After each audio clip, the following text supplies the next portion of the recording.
Telling a non quarterback that he's part of the game plan to throw a ball or that he'll be catching a pass from someone other than the QB is only the beginning of the fun. For us, it's all a backyard play, said veteran New England Patriots receiver Nelson Aguilar. Just throwing it around brings us back to our grassroots. It's fun for us. Such antics have become increasingly common in the NFL over the last few seasons, with Aguilar and his Patriots calling them just as much as anybody else. This season, Patriots receiver Jacoby Myers is 2 of 2 for 45 yards, and fellow receiver Kendrick Bourne has delivered a 25-yard touchdown ball to Aguilar. Myers, of course, threw 2 touchdown passes in the 2020 season, and former Patriots receiver Julian Edelman retired with a 158.3 passer rating after going 7 of 8 for 179 yards, 2 touchdowns, and a 158.3 rating.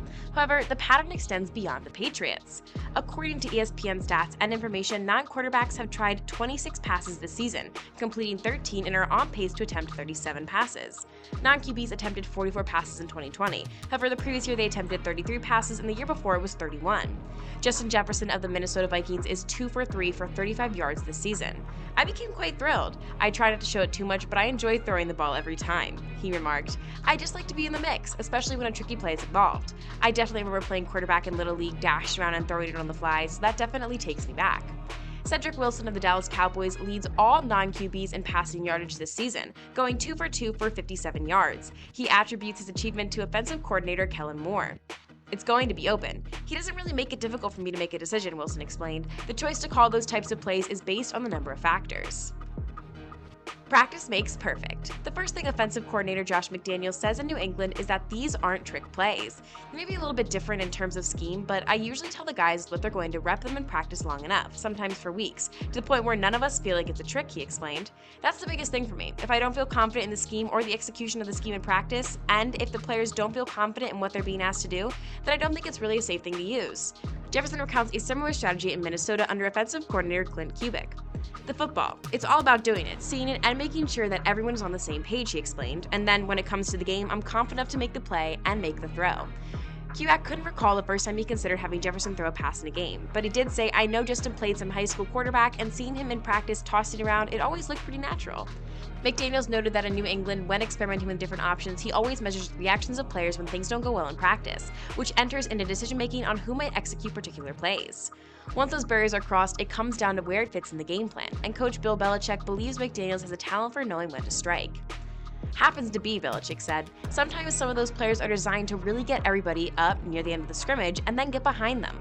McDaniels provided additional insight into this reasoning process. You can't just run them against defense. That doesn't really work. You have to know what you're looking for, and there has to be purpose for it, just like there is a reason why we run the lead play against certain teams and may not be able to run it against others, he explained.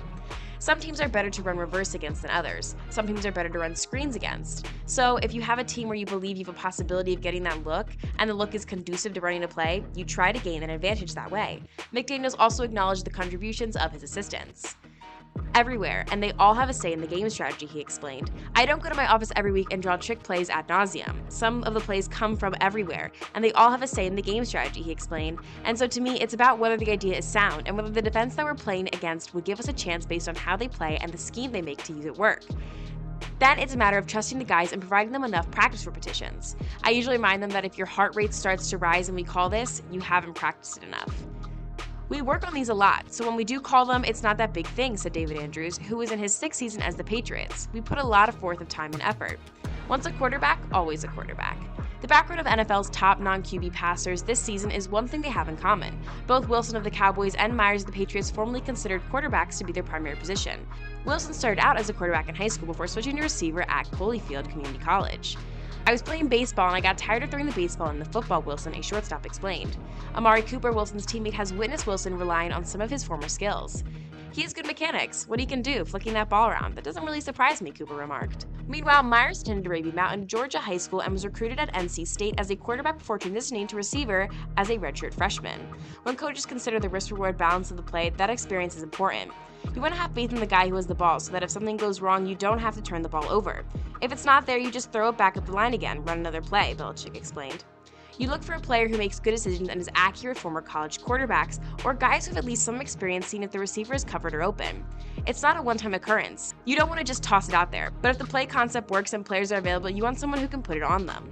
Teams are increasingly locating these individuals and calling those plays. Well guys, that's it for today's video. Thank you so much for watching to the end, and be sure to smash that like button and subscribe to Sporting, and ring the notification bell so that you never miss a video. Thanks for watching!